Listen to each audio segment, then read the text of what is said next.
Welcome to Indie Tea with me, your host, Peter Lancelotti. And today we have a very special guest who has gotten up early just for me. His name is Anil Matai from India, and he used to be a record executive and is now an indie artist like all of us. Anil, welcome. I hope you're doing well in India today and getting up so early for me. Peter, thank you for having me on your show. And yes, as it is, I am an early bird, so it's a routine for me to wake up early in the morning. So it's absolutely perfect. Well, let's dive right in. Anil, you went from being a record executive in India to being an independent artist. And that's like going from being the chef to the meal.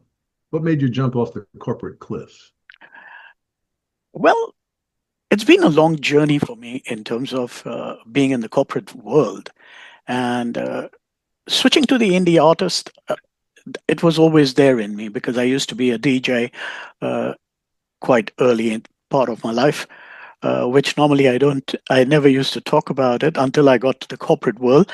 And corporate world was more of we needed to, we all need to pay our bills. So, Other than that, did you like being an executive or do you enjoy more being an indie artist now? well, to be honest, uh, both of them have their perks. When you're an executive and you Yeah, just one manage. makes six figures. Yeah, one makes six figures, the other makes four. So yeah, I get you. The other makes a bit lesser even at times, but with that, you have your fixed pay scale, your salaries coming in, everything. But for me, it was always been, I think it was my nature, it was my nature's call that I needed to do what my soul would rather prefer than, trying to achieve the materialistic success sort of thing for a lot of people. So I think for me, it was a very natural transition. And all this happened naturally for me. I didn't have to, work hard or, think that I need to do this. It was a natural transition that happened when my father passed away in Singapore and my mother said, I want to go back to India. And since uh, in the Indian culture, we have, as a male member, you need to step up to the plate and take care of your ailing parent. So with the spiritual path that I have been all my years, of all this 37 years of my life, that's what we've learned is when you need to take care of your single parents or your, parent who've given you birth. I think this is a natural transition that you need to take up your responsibility when it's your time to do it. So for me, that is what happened. And as I said, it was a very natural transition for me in terms of taking care of my mother. And then for the last 21 years, we shifted back to India and I've been taking care of her. And today, she's almost on the last mile of her journey. I can Yeah. relate to that. My mother's 92 and she's got major I dementia. think I think I don't need to explain to you how that is because when you Lots have lots of people that are going to be on this show are our age, so I'm sure that there are many people that will identify with what we're talking about. I'd like to move into how we met on LinkedIn. You have built quite a following. Have over 3,000 people hanging on your every post. Are you teaching a master class? Are you teaching a master class on how not to be ignored on social media, or is this just your natural charm? I wouldn't be cocky and arrogant and say it's a natural charm, but I think I've been on LinkedIn for more than 13 years, but I think seriously, I took up LinkedIn in September or in November 2023. And I think the way you can crack LinkedIn is only if you can give, there are a lot of gurus out there who will tell you certain formulas, but I tell you honestly, there's nothing that works than devoting your time. If you need to get your LinkedIn following up, I will tell you honestly, it's like an 8-hour job. You I'm need to, thinking myself, I'm thinking myself that I'm not quite sure if it's followers we need or buyers or people that are going to actually yes, stream music. We want people to stream our music. We don't. I don't want to really just build numbers on YouTube. I know people go, "Oh, I can help you get 17,000 followers." Yeah, but what good are they? And probably half of them are bots.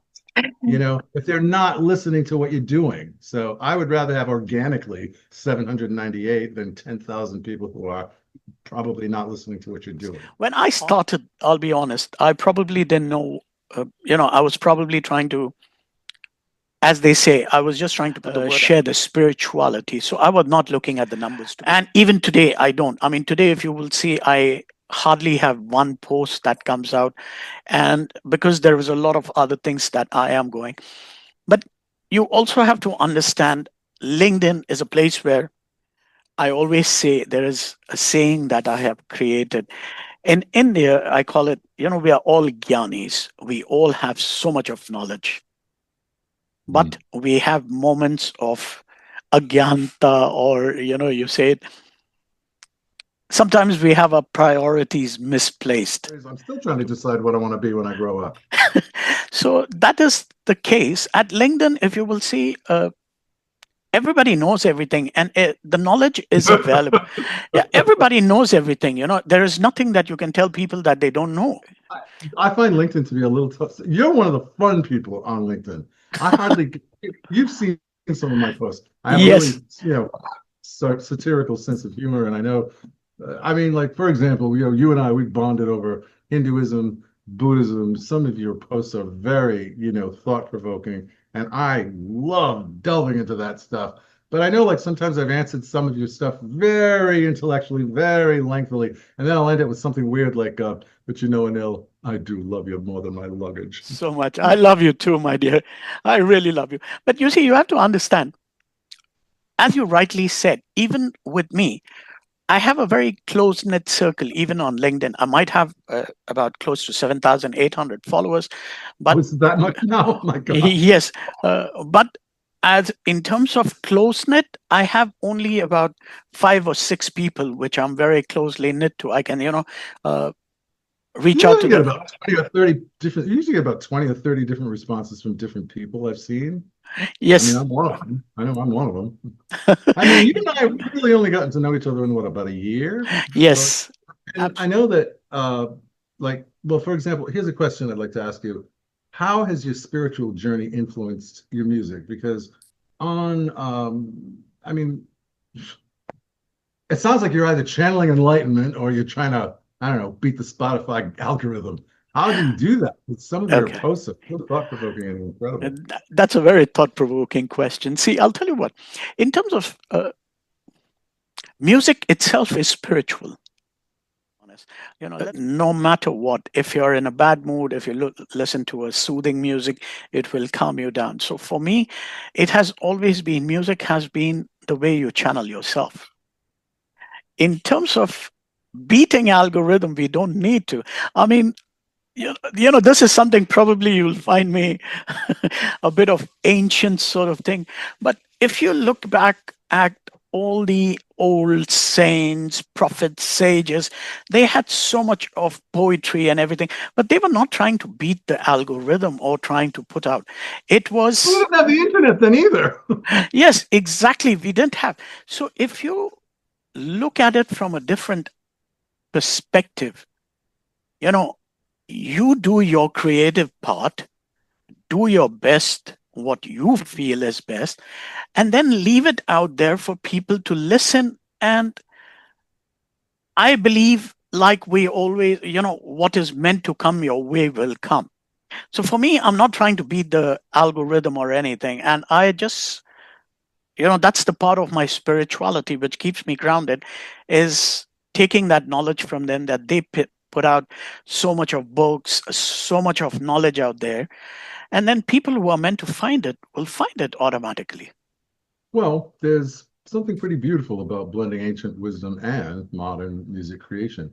Um, I know this is probably a silly thing to ask, but do you find yourself meditating before a session, or do you just light some incense and hope that the universe guides your DAW? It's not like the universe. The universe, yes, in a way, does guides my DAWs and everything.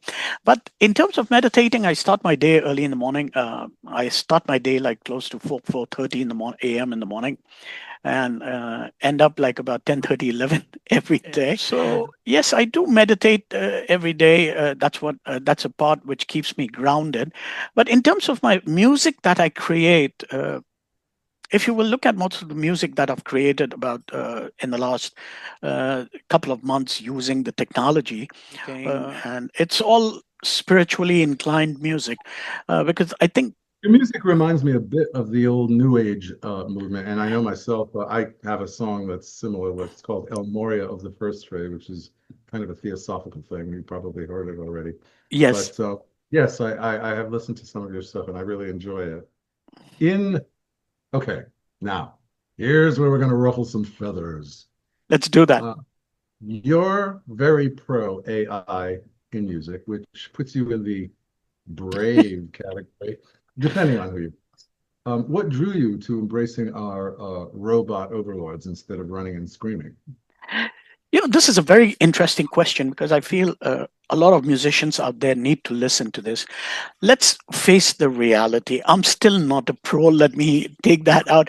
I am still learning every day because with the evolution of the technology that is happening every day, you have so much that is evolving. I remember there was a time first you needed to get a hold of a singer, then you need to get your musicians in place, you need to get your recording in place, you need to get somebody to program the tracks, and there's a whole lot of stuff. And then about all the most expensive stuff is uh, getting into the studio time and paying for it.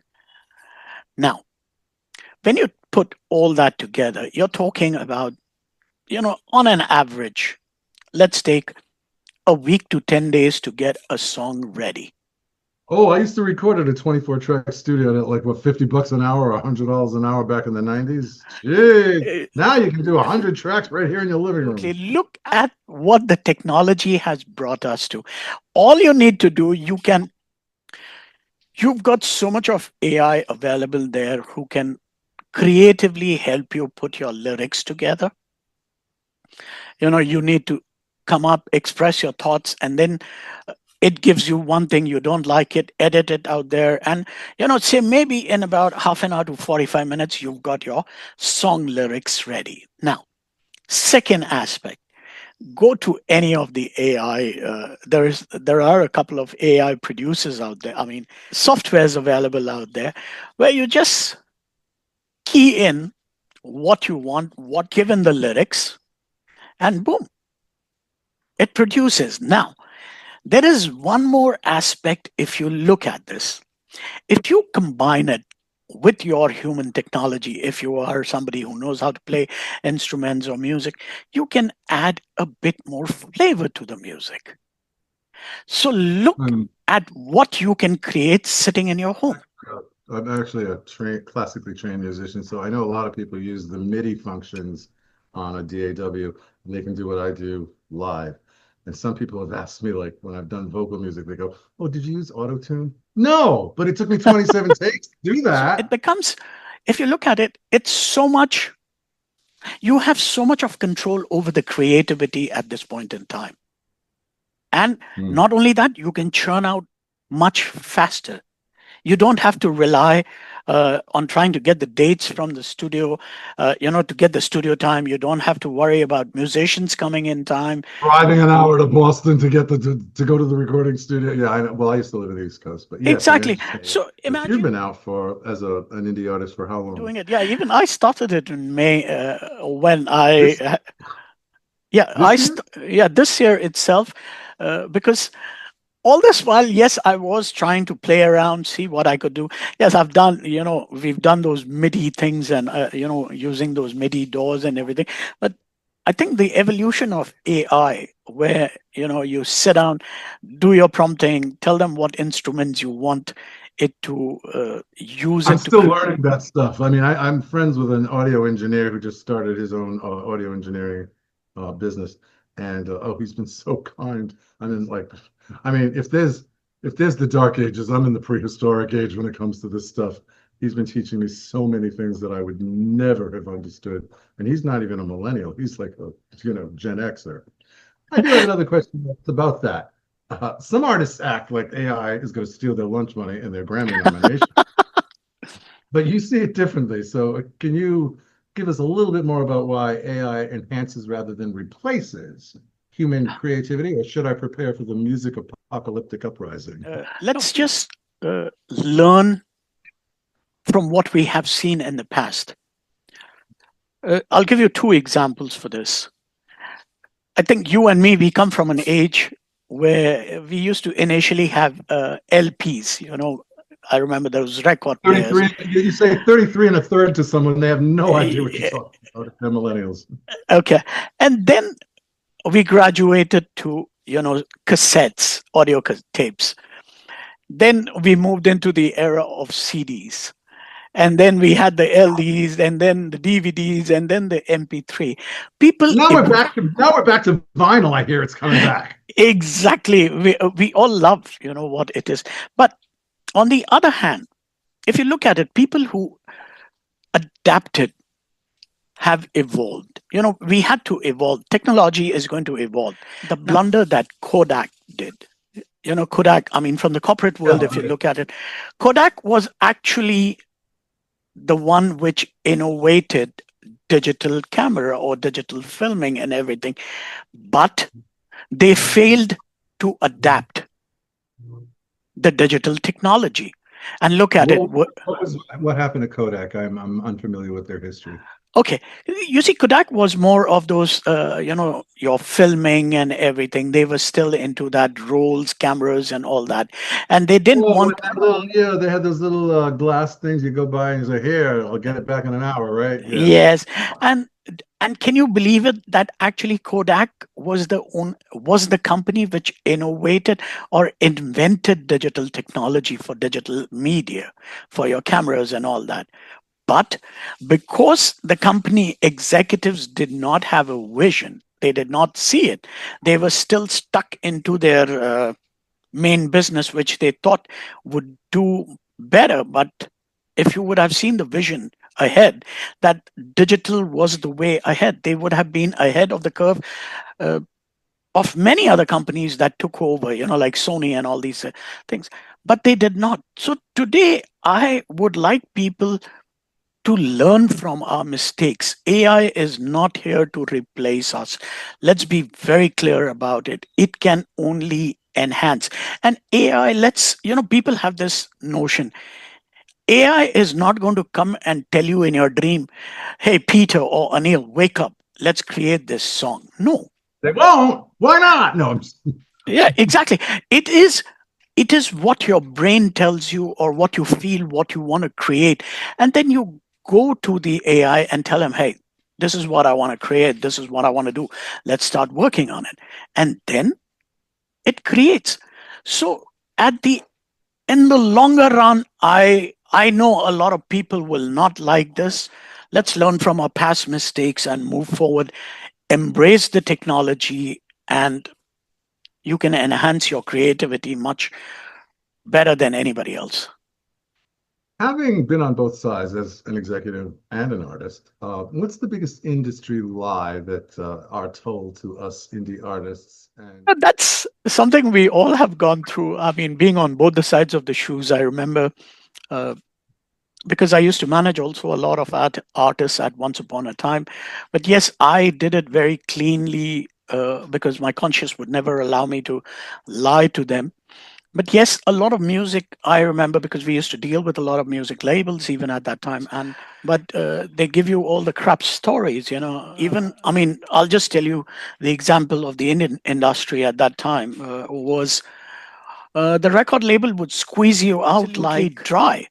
The contracts used to be so messed up that even if they signed you up as an artist, most of the money would just come out of your pockets. So at the end of the day, rather you were helping them make, get rich and fat, rather than the artist making money. As you said, uh, indie artists, I see today we have more exposure, things like you have Spotify. Okay, a lot of people are going to talk about Spotify being certain other things, but then you have YouTube. There are so many other channels where you can, uh, promote yourself, connect directly with your audience. There's so much more community that you can build now. That's the thing, community building. I Yeah. mean, some people are going to get some exclusive content on Patreon regarding this podcast. I mean, yes, we're going to have it on YouTube and TikTok and all that, but there's going to be some exclusive content that is not going to be. For example, at the end of this episode, we're going to hear a song that Anil wrote. And you may only hear a snippet of it here, but you'll have to go to Patreon for not all of it. So, Absolutely. in regards to our struggle, which is what this whole podcast is about, it's about indie artists struggling with building um, loyal fan bases, as we talked about earlier, followers versus actual, streamers. From your executive days, what did you see successful indies do so differently than what we're doing, besides, of course, sacrificing sleep in their social life? I'll give you a couple of examples what we used to do. At that time, you have to understand most of the labels, they have deep pockets. That's one of the things. You see, you have to understand when you have deep pockets, it's much easier to spend.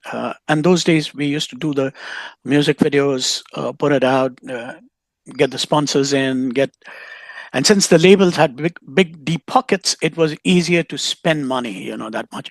And then the record labels would recover that from your from your live gigs. A part of it would go back in paying the record labels. Now, major hitch that I see with most of the indie artists is we're not all branding and marketing executives. We don't know what the branding and marketing part is. Yeah, some of us don't even really know what to do. I mean, when I started, I mean, even as an author, I came out with some books back in 2022 and 2023. Whether you're an indie author or a traditionally published author, if you don't have an email list of people, you still have to do your own marketing, whether you're traditional or indie. It didn't matter, and it still doesn't. So even as indie artists, we need to be more consistent with, well, we have to please the algorithms because, as I said in my, well, maybe we do. We have to please the algorithms. They like consistency. They don't like it when we go offline for, say, 2, 3 weeks while we're creating music, and then suddenly we go on social media and just barrage everybody with, here's my new song, yeah! And everyone's like, well, why isn't my post being seen? Because the algorithms don't like the fact that you're posting every day and that you disappeared for 3 weeks. They don't like that. There has to be a consistency. And you see, today, I think with the technology that we have available, with AI being there, you can create. Now, this is something I'm going to give it out to everybody. I mean, since I know how it is. Today, it's so easier to create your AI agents to do the job for you. You don't have to do it yourself. With the agents, you do an entire marketing plan, you create a calendar, and boom, it is connected to your with the I mean, sorry, I'm going to go a bit techie on this. Connected with your API, connected to your social media, and then even if you're gone for 3 weeks or 4 weeks or even a month, but the post is still going on, so the algorithm knows you're still around. So there's so much that can be done today. Right. And I think a part of my own problem was well, this editor I used to have, she used to say, Peter, schedule things. Don't just like haphazardly post and then just disappear. Schedule things so you don't have to be there. There are programs in Facebook, LinkedIn, Instagram where you can schedule posts, which is kind of what I'm doing with this podcast. There's going to be like 4 of them done before it even launches. You're actually the first guest I've had. So I Thank you want so to much. thank you. Um, and speaking of, I have a few more questions to wrap us up. What's the best advice for indie artists who feel like they're screaming into the void while trying to build that loyal fan base? Actually, we're going to scratch that question because you've already answered it. So, where do you, Anil, see yourself in the next few years? Still spreading wisdom on LinkedIn, or creating AI assisted spiritual anthems, or plotting your return to the executive life, but this time with the enlightened boss? Well, to be honest, there's one thing that's for sure. I'm not going back to the executive life or to the corporate world. That is absolutely not happening because I think that is not my calling at this point in time. In terms of uh, spreading wisdom, I don't think people need You're a wisdom. very humble and wise man because that's what kind of attracted me to your posts and stuff. I said, oh, this guy's really interesting. Wisdom. I don't think I'm spreading the wisdom or anything. I'm not creating anything new. I'm just trying, we humans, all we need is a bit of knocking because we need reminders. And that's all I am trying to do because the wisdom is already there. When God created humans, or, the Creator put us all here, wisdom was, I mean, as humans, we were always, we had one element more than all the other beings on this planet. And that's, sense of discrimination and wisdom. So the thing is, for me, I don't believe I'm trying to spread wisdom or anything. Wisdom is all there, and today with internet connected, everything there is dearth of knowledge available. But all we need to do is somebody to come us knocking and remind us what it is all about. That's all we need, because I think we human are the only creatures which needs reminders because we tend to forget things very fast. I think also it helps if we have community, like, you and I and other people, groups well, there's a lot of groups on Facebook I'm in, particularly with the musicians right now. I'm doing better in the last just few months as a musician than I did in 3 years as an author. Yeah. Because authors tend to be reclusive. Musicians tend to band together a little more, which is why I created this podcast. And with that, I would like to tell my guests I want to thank Anil Matai for being here today. And the song you are hearing right now in the background is Anil. Anil, thank you so much for being with us today. Thank you so much, Peter, for taking the time out to, take me on the show. I am so glad to be here. Thank you so much. I'm Peter Lancelotti, and you've been listening to Indie Tea with me, your host, Peter Lancelotti. Have a good one. Until the next time. Never alone, even when silence chills to the